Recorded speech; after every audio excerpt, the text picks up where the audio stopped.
সামনেই আসছে বাংলার নতুন বছর, নববর্ষ।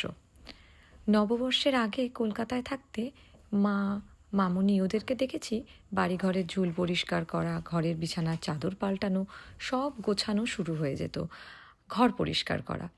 তা ক্যানাডায়ও আমি সেই নিয়মটা পুরোটা ওইভাবে একদিনে সব পরিষ্কার করতে না পারলেও চেষ্টা করি সেটা মেনটেন করার।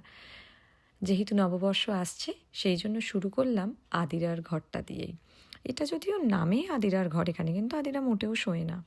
তো ওই ঘরের বিছানার চাদর পাল্টে আদিরার জায়গাটা সুন্দর করে সাজিয়ে ফেলেছি, মানে পরিষ্কার করে গুছিয়ে ফেলেছি। দেখুন, পরিষ্কার করে গোছালেও গোছানোর সময় আদিরা যেহেতু ছিল সেই জন্য লাফালাফি করে চাদরটা আবার একটু ঘেটেও দিয়েছে। আর নববর্ষ আসছে, বাঙালি রান্না ঘরে তো একটু বানাতেই হবে।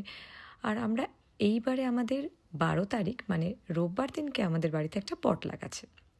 সব বন্ধুরা তাদের রান্না বান্না করে নিয়ে আসবে। আমার অবশ্য খুব বেশি খাটনি আছে সেটা নয়, তো সেই সব আইটেম আপনাদের সাথে অবশ্যই শেয়ার করব। আজকে বাড়িতে বানিয়ে ফেলছি পটলের দোরমা, একদম নিরামিষ। আমি ইউজুয়ালি কম তেলেই রান্না করি, কিন্তু এইসব দোরমা এইসব ভালো ভালো রান্না করতে একটু তেলটা বেশিই পড়ে যায়। তা আগে তেল দিয়ে ভালো করে পটলের খোসাটা একটু বেশি করে ছাড়িয়ে নিয়েছিলাম, কারণ খোসা দিয়ে আবার একদিন পটলের খোসা বাটবো। আর এই যে পনিরটা দেখছেন, এইটাকেও কিন্তু একটু গ্রেট করে নিচ্ছি। ওই যে পটলের ভেতর থেকে যেগুলো বেরিয়েছে, ভেতরের অংশের সাথে পনির কিছুটা বেটে নিয়েছি একসাথে। এদিকে পটলগুলো ভালো করে ভেজে নিয়েছি, ভাজা হয়ে গেছেতেই এটাকে তুলে নিয়ে পুরটা বানিয়ে ফেলবো। আর আগেও দেখালাম যে পুরটা কীভাবে করেছি। একটু পনির নিয়ে নিয়েছিলাম আর সাথে পটলের ভেতরের অংশ, এর উপর অবশ্য আরও কিছুটা পনির গ্রেট করে দিয়েছি। তারপর হলুদ, ধনের গুঁড়ো, জিরের গুঁড়ো, নুন, সামান্য মিষ্টি দিয়ে আর গরম মশলা দিয়ে স্যুপটা বানিয়ে নামিয়ে রাখবো। আর ঠান্ডা হলে হাত দেবেন, না হলে কিন্তু ছ্যাঁকা খেতে পারবেন। আর এরপর এটা হয়ে গেলে গ্রেভিটা বানানোর প্রিপারেশান শুরু করে দিতে হবে।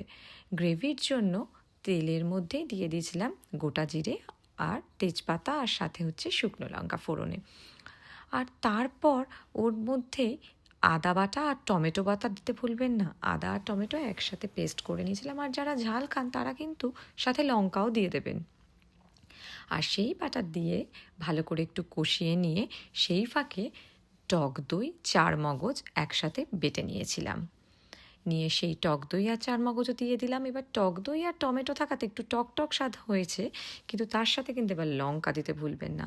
লঙ্কা, প্যাপ্রিকা, এবার যেরকম আপনারা গুঁড়ো মশলা দেবেন, হলুদ গুঁড়ো, জিরের গুঁড়ো, ধনের গুঁড়ো, সব মশলা দিয়ে ভালো করে কষাতে হবে।